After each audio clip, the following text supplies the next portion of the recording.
अस्सलामुअलैकुम दोस्तों, हमने अपनी पिछली वीडियो में ड्रामा सीरियल खुमार की पिछली एपिसोड के बारे में बात की।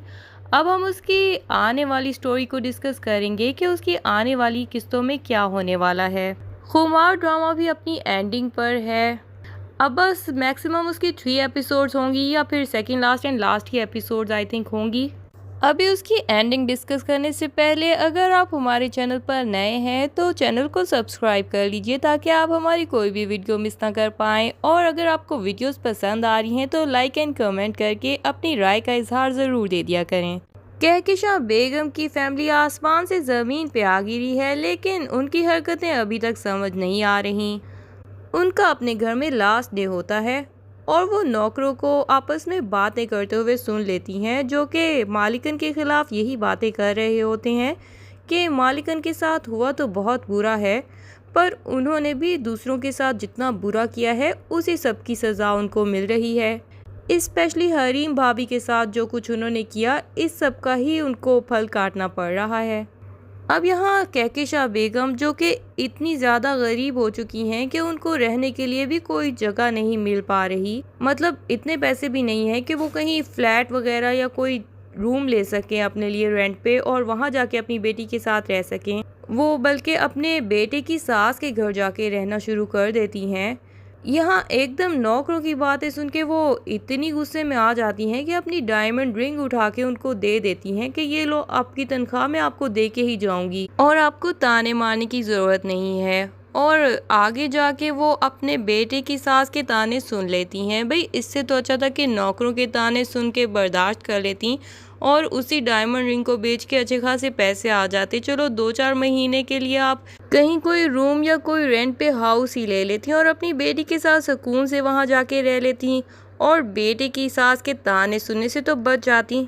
और फिर हम देखते हैं कि घर में इतना कीमती सामान है, डेकोरेशन पीसेस ही कोई लाखों लाखों के हैं और ये मैडम 2-3 सूटकेस भर के तो ले जाती हैं, लेकिन पता नहीं उसमें सिर्फ कपड़े ही कपड़े भर के लेके जाती हैं। भैया आप अपनी कीमती चीज़ें तो उठा के ले जाएं जिनको आप सेल करके अपना गुजारा कर सकती हों। लेकिन यहाँ फाइज साहब भी अपने सेक्रेटरी से 3-4 लाख मांग रहे होते हैं ताकि वो अपने बाबा की ज़मानत करा सके। मतलब 3-4 लाख की भी आपके घर में कोई ऐसी चीज़ नहीं होगी जो आप घर से उठा सकें और सेल करके अपना गुजारा चला सकें। ठीक है, आपके बैंक अकाउंट्स ब्लॉक कर दिए गए हैं, आपका घर नीलाम कर दिया गया है, आपका बिजनेस भी नहीं रहा, लेकिन ऐसा तो नहीं है कि जो एसेट्स आपके पास हैं वो भी वो फटाफट से उठा लेंगे। आपके घर में कोई ज्वेलरी वगैरह तो होगी, आपकी गाड़ियाँ भी फ़िलहाल आपके पास हैं, आप उनको ही सेल कर दें और अपना अच्छा खासा इंतज़ाम कर सकते हैं। लेकिन नहीं, यहाँ यही दिखाया गया है कि वो मजबूर होकर अपनी उसी बहू की माँ के घर चले जाते हैं जिन्होंने उनके साथ सारा बुरा किया है और उनको इस हाल में लेके आए हैं। और फिर शुरू से वो उनको ताने भी दे रही हैं, लेकिन ये ताने सुनने के बावजूद भी उनके पास और कोई भी ठिकाना नहीं है, वो उसी सास के घर ही चली गई हैं। यहाँ आके कहकशां बेगम तो बड़ी ही कूल एकदम से हो गई हैं कि उनको दिलारा बेगम की कोई भी बातें बुरी भी नहीं फील हो रही। वो हर बात को इतनी आसानी से पी रही हैं कि वो किसी भी बात को माइंड ही नहीं कर रही। कहाँ वो इतनी गुस्से वाली होती थी कि उनके नौकर अगर कोई भी बात कर देते थे तो वो आसमान सर पे उठा लेती थी और उनके खिलाफ़ जो भी हो सकता था कर लेती थी। पर उनकी बेटी जो है लाइबा, वो पहले थोड़ी सेंसिबल लगती थी, अब वो एकदम से बिल्कुल ही उलट हो चुकी है कि वो यहाँ पे आ गई है और यहाँ पे वो अपनी माँ से ऊंची ऊंची आवाज़ में लड़ रही होती है और उनके खिलाफ़ बातें उनके घर में ही खड़े होकर ऊंची ऊंची बोल रही होती है कि मामा ये इतनी दो गली औरत हैं और इन्होंने हमारे साथ इतना बुरा किया, ये वो, और अब ये हमें इतना कुछ सुना कैसे सकती हैं, ब्ला ब्ला ब्ला। एंड फिर दिलारा बेगम भी बाहर से सारी बातें फ़ौरन की फ़ौरन सुन रही होती हैं और फ़ौरन ही उसका रद्द अमल भी दे देती हैं कि भाई अगर आपको मेरी बातें बुरी लग रही हैं तो मेरे घर में ना रहें और चली जाएं यहाँ से। और फिर लाइबा बेगम भी इतनी इमोशनल हैं कि वो माँ को बताए बगैर वो अपना बैग जो है भरती हैं कपड़ों के साथ और वहाँ से निकल पड़ती हैं। फिर आगे इतनी लेट नाइट आप कहीं वीरान रोड पे जा रहे होंगे तो ज़ाहिर बात है डाकू शाकू तो पीछे लग ही जाएंगे। पर इतनी गुड लक कि उसी टाइम ही हरीम भी आगे से उसको टकराती है। और अब यहाँ वही हरीम जिसके साथ लाइबा की माँ ने हमेशा बुरा ही किया, वो हरीम जो है उसको बदला लेने का मौका मिलेगा, लेकिन वो इतना अच्छा बन के दिखाएगी। यहाँ हरीम अपने घर में 2-4 दिन लाइबा को बड़े अच्छे तरीके से रखेगी। मतलब एक मिडिल क्लास फैमिली की लड़की है, लेकिन वो लाइबा को एक इतना पुरसकून माहौल फ्राहम करेगी कि लाइबा अपनी माँ को फिर कॉल करके बोलेगी कि माँ, आप उस भाभी के घर रहने से अच्छा है कि यहाँ हरीम भाभी के माँ बाप के घर आके रह लें।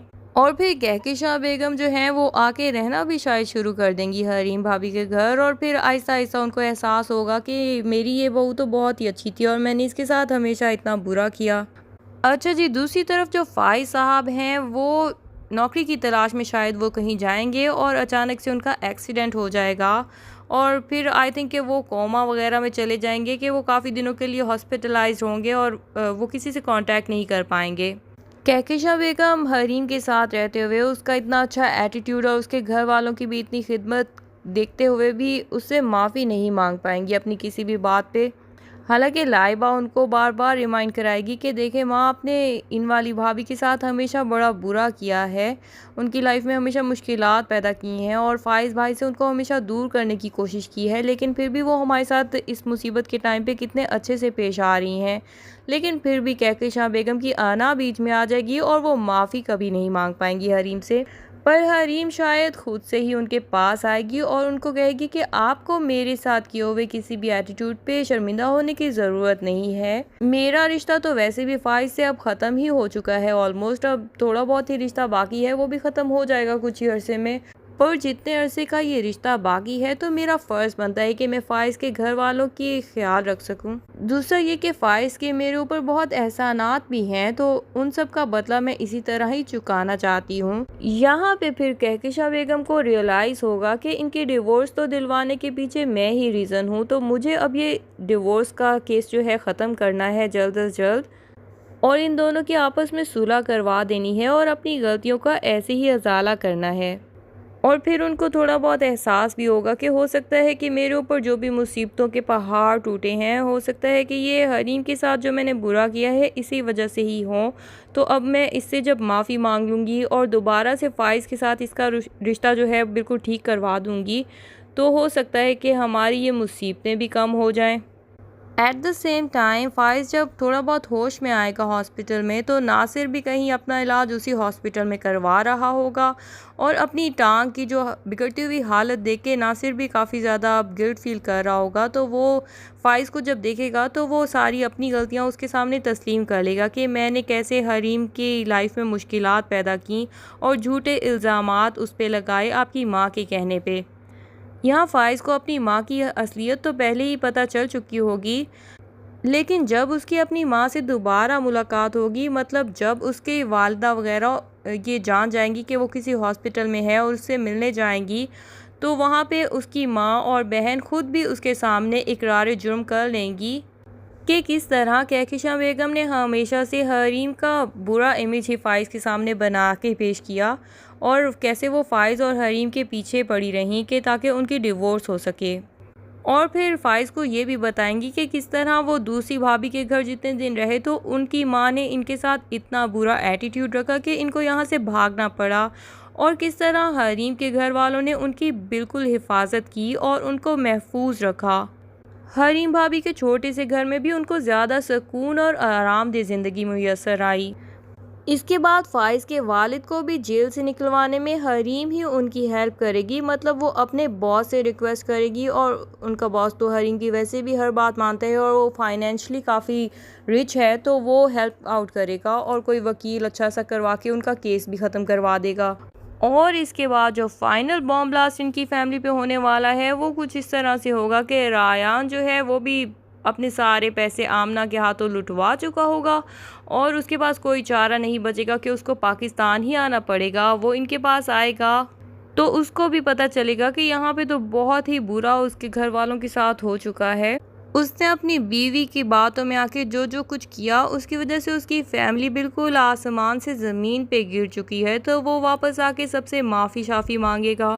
यहाँ माँ बाप और बहन भी उसके अगेंस्ट हो चुके हैं, लेकिन फ़ाइज़ बिलाखिर सबको मना लेगा कि वो सब उसको माफ़ कर दें, और फिर दोनों भाई और बाप मिलके दोबारा से जब अपना बिज़नेस स्टार्ट करेंगे और हरीम भी अब उनके घर होगी, तो फिर सुलह सफाई में जब बिज़नेस स्टार्ट करेंगे तो फिर से दोबारा उनको फ़ायदे होंगे और दोबारा से वो अपनी पहले वाली सिचुएशन में वापस आ जाएंगे। एनीवेज, ड्रामे की फाइनल स्टोरी जानने के लिए हमारी नेक्स्ट एपिसोड का इंतज़ार कीजिए। तब तक के लिए अल्लाह हाफिज़। अगर आपको वीडियो पसंद आई हो तो लाइक ज़रूर कर दीजिएगा। Thank you.